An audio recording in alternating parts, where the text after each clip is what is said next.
All of us reach a point in time where we are depleted and need to somehow find a way to reignite the fire within.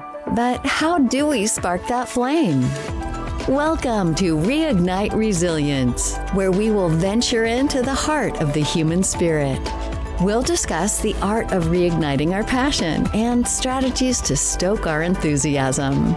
And now, here are your hosts, Natalie Davis and Pamela Cass.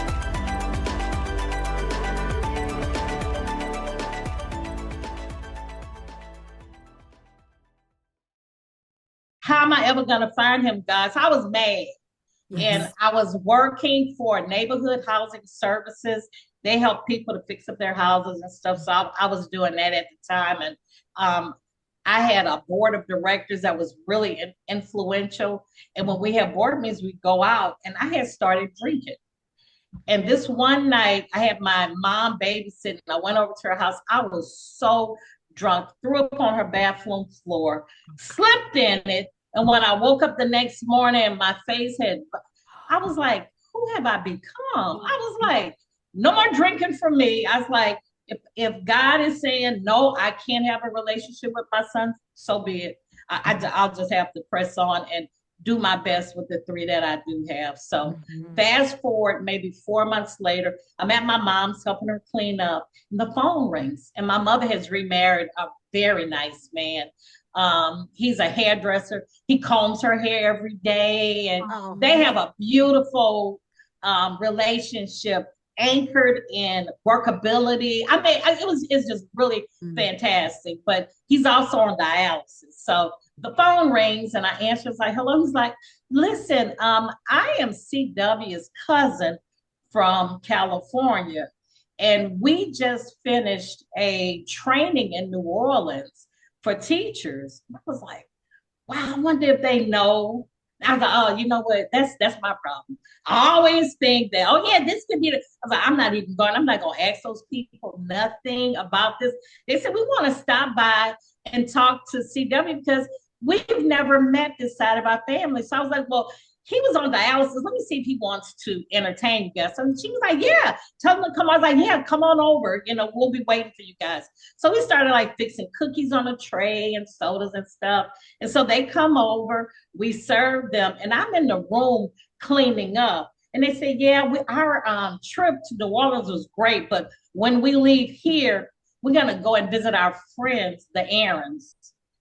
And excuse me if I drop a tear, because like for me, this was the greatest example of God showing up in my life. And I said, wait a minute, did y'all say y'all were going and visit the Aarons? They said, yeah, Hannah Aaron is our best friend. We've been knowing her and Leroy. They live in Opelousas, and we're on our way there now after we leave here. And I was like, well, how are they doing? I know they had that older daughter, and then they adopted those 2 younger kids. They said, oh, that little boy is something else. They say he is hilarious. That little Roderick is something else. I was like, oh my goodness. I was like, I'll have to get by and see them.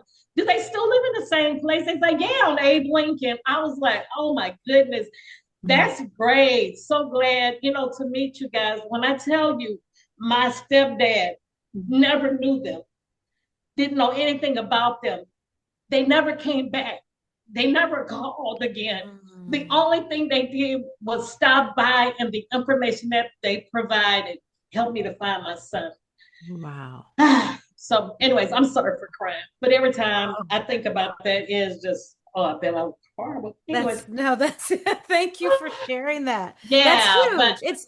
It's those are the miracles that happen in life, right? Yeah. Because what are the odds? And like you said, they've never connected since that encounter. Never again. That has been like one of the biggest miracles in my life. I had some others, but that one was pretty large because, number one, I had to volunteer to go help my mama that Saturday, and I didn't even really want to do that. I had other plans, but I kept it. And then for me to answer their phone, that's not something that I normally do. And then what perked my interest when they said they drove all the way from California, because we had came back from California with my dad. And so, and then when they said New Orleans, and said the lady didn't even live in New Orleans. I went to the unwed mother's home in Opelousas. And my son was still in Opelousas. Miss Esprit lied to me.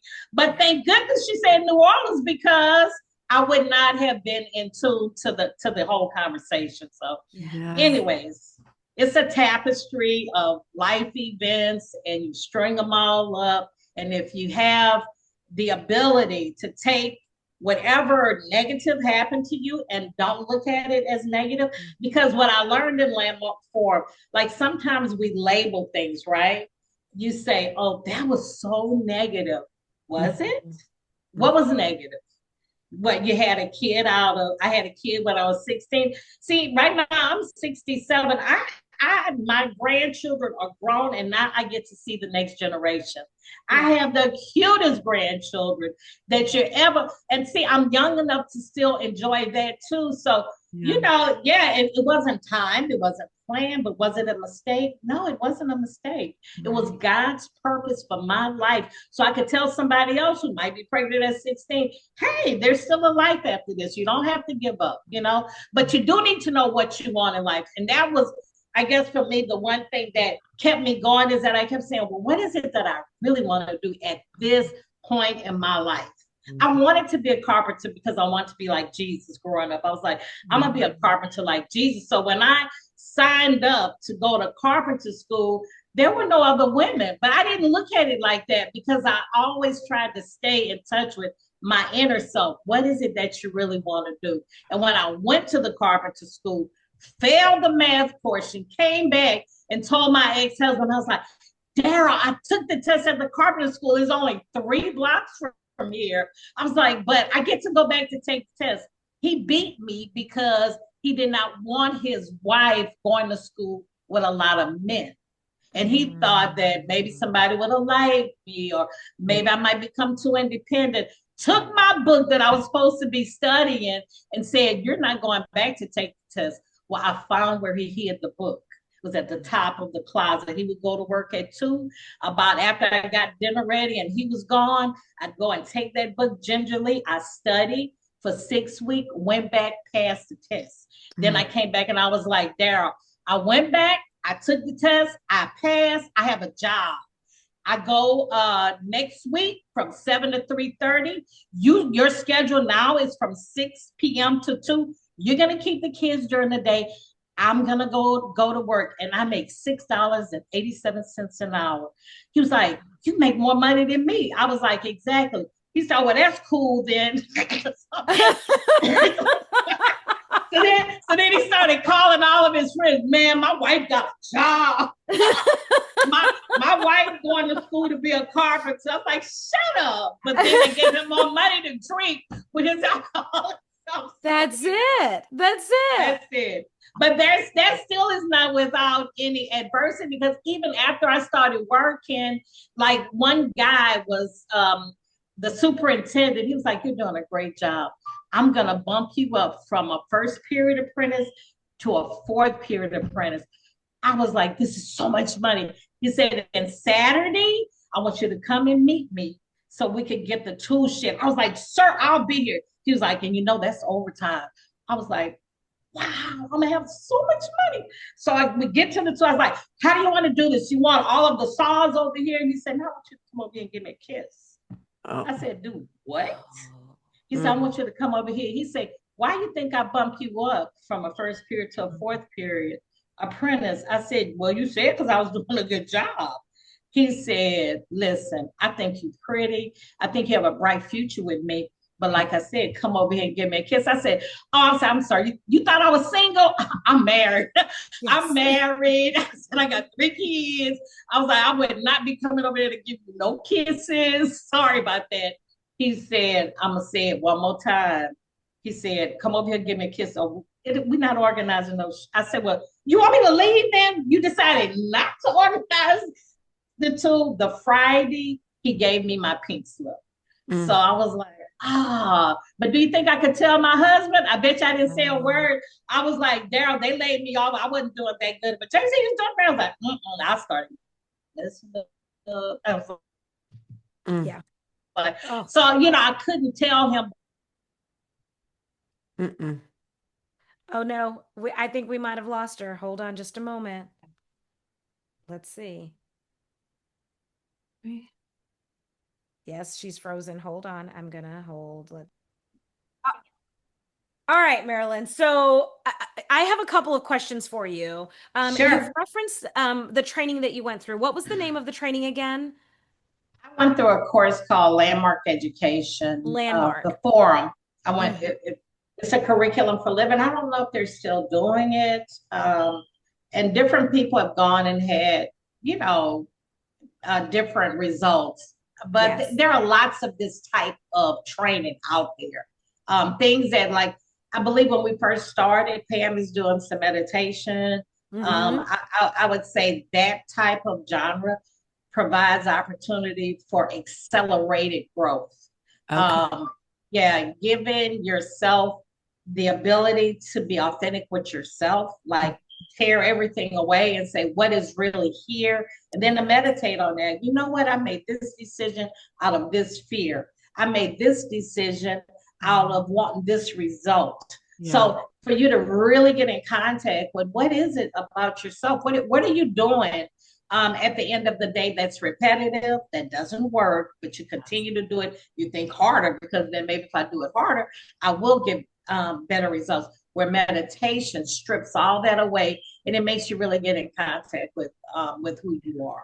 Yeah. And for me, I think that's very, very, very important. You gotta like you. When you like you, a whole bunch of other stuff work out. And then to be authentic, like, people lie to themselves. Like, where is the value to enter death's door? Because we got to enter that door, right? To say, I have been inauthentic my whole life. Like, whoever you are, whatever you've done, own it. I'm in the car with my kids, and they ask me questions, and they'll say stuff like, well, you probably never got expelled from school. I was like, I did. I was like, my best friend beat the shit out of me because I stole her Twinkie. I was like, and I got in trouble for that because my biggest problem is I don't hear no. When people tell me no, they meant maybe. And this girl had clearly told me, Marilyn, I didn't bring you a Twinkie today. I said, girl, you bring me a Twinkie every day. She said, I'm telling you, not today. And when they cut the lights off of the movie, I crawled over by her seat, opened up her bag, took out her Twinkie, and ate it. And that girl beat Oh no. Okay. We might be, hold on. That's I feel like that's a big piece. It's like she creeps over, grabs it, and then he could not read or write. Oh my gosh. Oh. And so, like, 20 years afterwards, I'm at home, and there's a series on 2020 about the teacher who could not read or write. And it's like, he was from Oceanside, California. I was like, yo, look, that might be one of my teachers. Sure enough, it was Mr. Cochran. And he said, look, I could get away with it until there was a fight. I said, well, he probably won't never forget that, because he couldn't write reports. He had the students, but it was the best class I ever had in my life. Even though he couldn't read and write, that man figured out how to teach. So anyways, but just a little side note of that. Oh my gosh, I love that. I love it. Yeah, well, and I and resilience. And when people say no to you, for real, don't accept the no. I mean, every once in a while I got my butt kicked for not accepting that no. But no, people, that is normally their first response. Yes, it's easy. You ask them something that no, so don't. But people internalize their own baggage on a no. They be like, see there, I knew nobody loved me. I knew it would never work out. I knew, see, all the stuff that they say they know, they don't know. Like, what you should know is what you're committed to. That's what you should know. What you should know is what God put you here for, and seek that with all diligence, so that at the end, there will be a time where we won't be as mobile as we are today.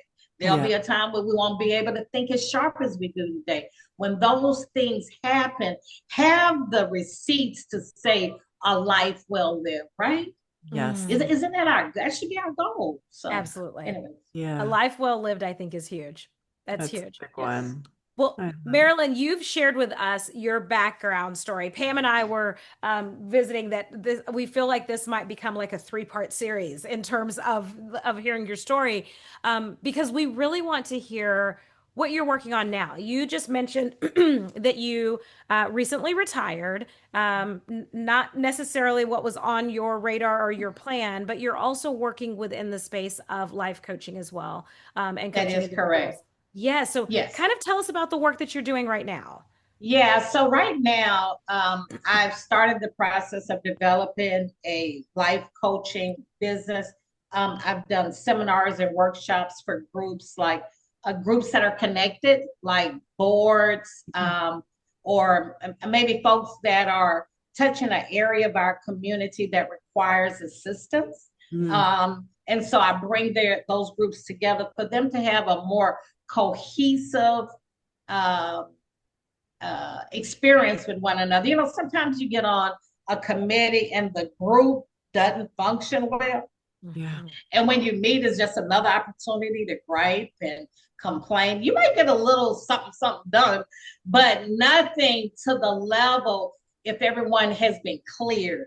So I help the groups clear, and then it's not about them, it's about the mission. So I help them to focus on what their mission and then for them to see where are the players, because sometimes we put people in roles that they are not successful in. And because I've been here for 25 years, that is my role. Well, you ain't doing it so good. And who tells them? Nobody. Because people are just so grateful that I'm a part of the, elite group, but I want, people to be able to come together, but then be great, be better than good, at what they want to accomplish, and to get them in touch with what is your goals? What are you committed to achieving? And what is it by me working with you would say, oh, this was a very successful session if I accomplished ABC. So, that's what I do for groups and for individuals. And generally I have experienced remarkable results. And it's like, I was like, wow, one of my clients called me a couple of weeks ago. He said, do you know I made more money last year than I have in my entire life? Wow. He was like, that's not even what I wanted you to coach me on. But you see, when you clear away the nonsense, other things have a way of being able to enter. So anyways. But that's what I'm up to. So I got my 1-800 number. Now I'm coming up with my marketing. I got to develop a website and that kind of thing. Because everything I've done up until this point, it was under the umbrella of me working full time. Right. But now that I'm not working anymore, I want to devote my whole self to this. And then workshops for teens, because I'm finding that teens today are really struggling. Yes. And I want to give them an environment where they could unpack some of these things. So wow. Incredible. It is. I think that there's definitely a need for this type of work.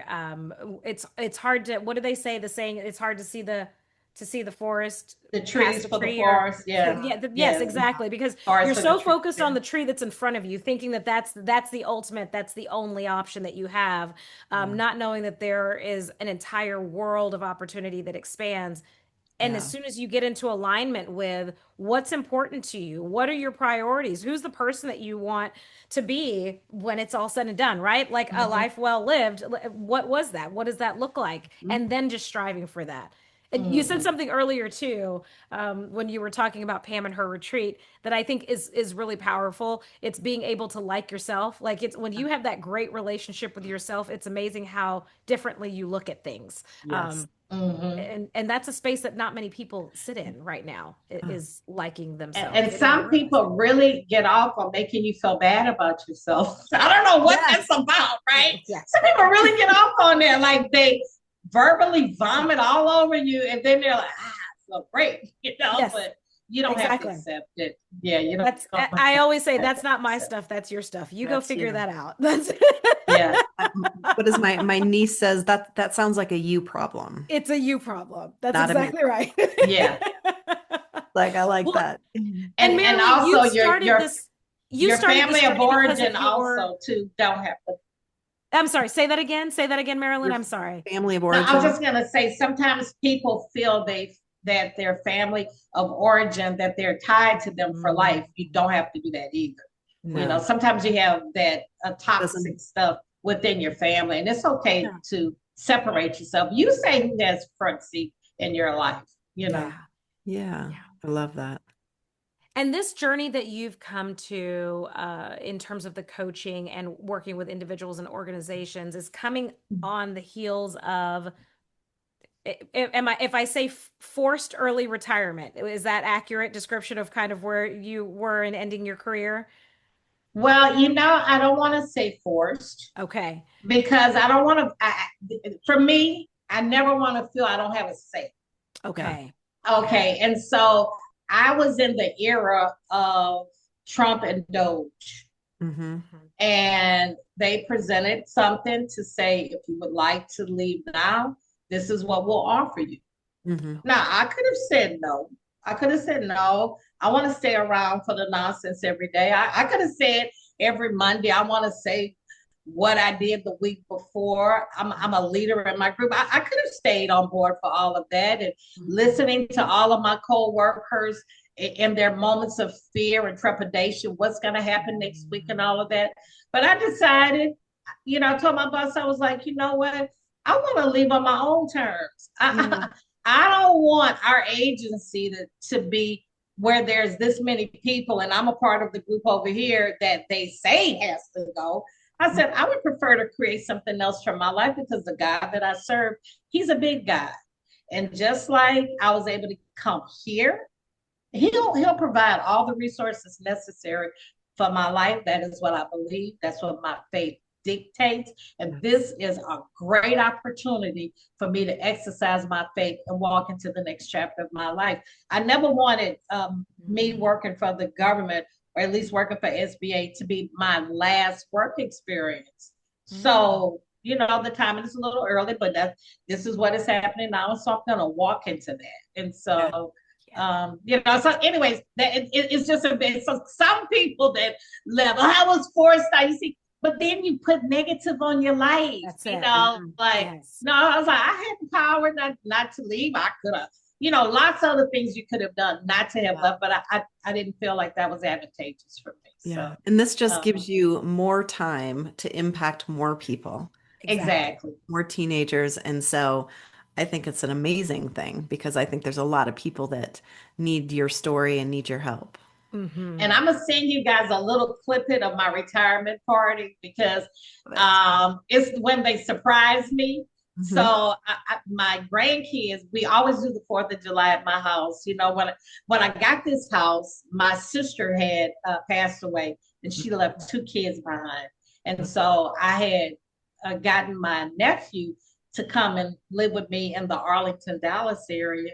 And but we were living in a 1-bedroom apartment. You never want to live in a 1-bedroom apartment with an 11-year-old boy that pees all over the seats.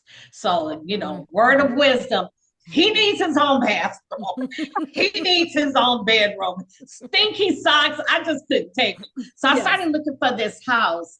And we were on our way to bring him and his sister to camp, or a camp for kids that are going through grief, a grief camp. So we go to this house, and this house has a swimming pool in the backyard. The house is in a short sale. I know y'all know that, right? Yes. So this house was in a short sale, but it was beautiful, 2 stories, 2,600 square feet. And I told them, I was like, guys, this is going to be our house.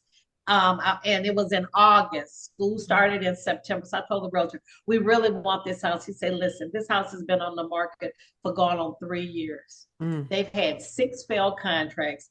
The pool was black. He said, look, I don't know what's the story on this house, but it seems as if, you know, it's got to be something else. I said, yeah, if they've been waiting on us, that's the story. Yes. So, you know, I write a contract. I explained to them how my nephew, he had lost his mother and his father 6 months apart, and my dad. So my dad was very influential in life. He dies. Then his dad dies. Then my sister dies. And when I tell you, this young man was just broken. Yeah.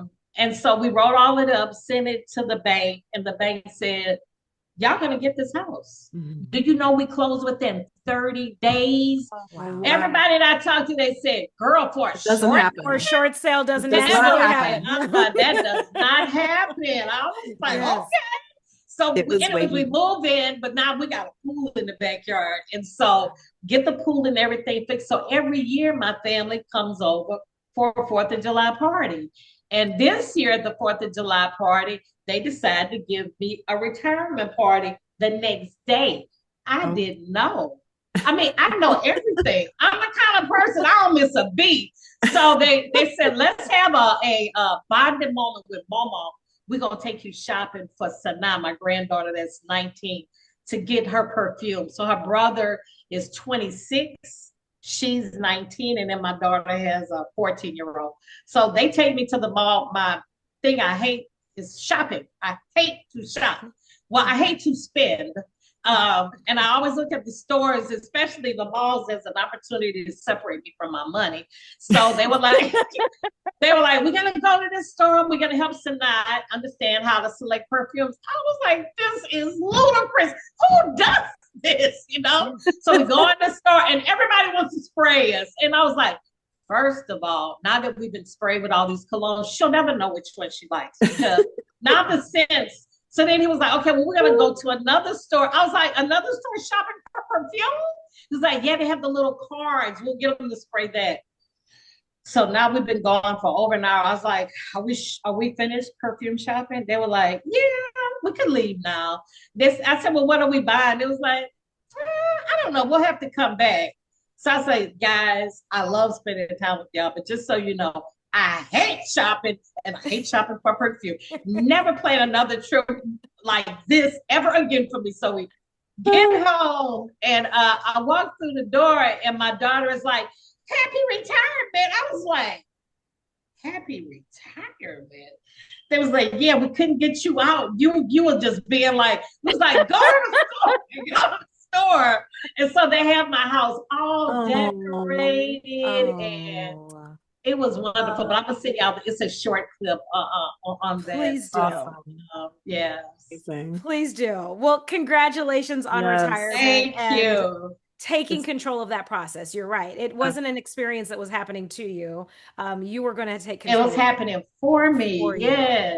Most things that start off negative in my life, and I would say for anybody, if you look close enough, there's a rainbow.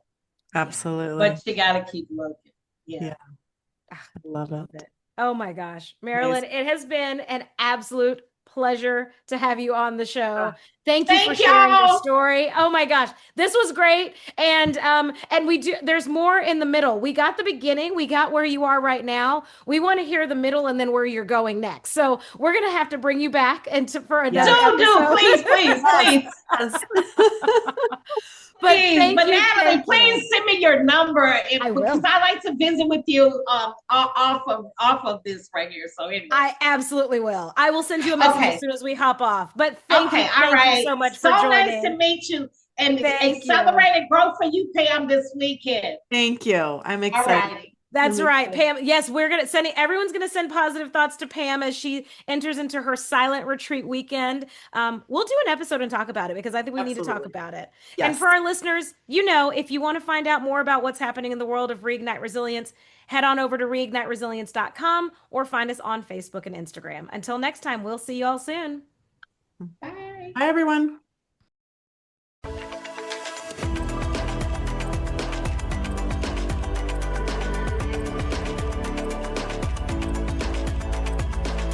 Thank you for joining us today on the Reignite Resilience podcast. We hope you had some aha moments and learned a few new real-life ideas to fuel the flames of passion. Please subscribe on your favorite streaming platform, like or download your favorite episodes, and of course, share with your friends and family. We look forward to seeing you again next time on Reignite Resilience.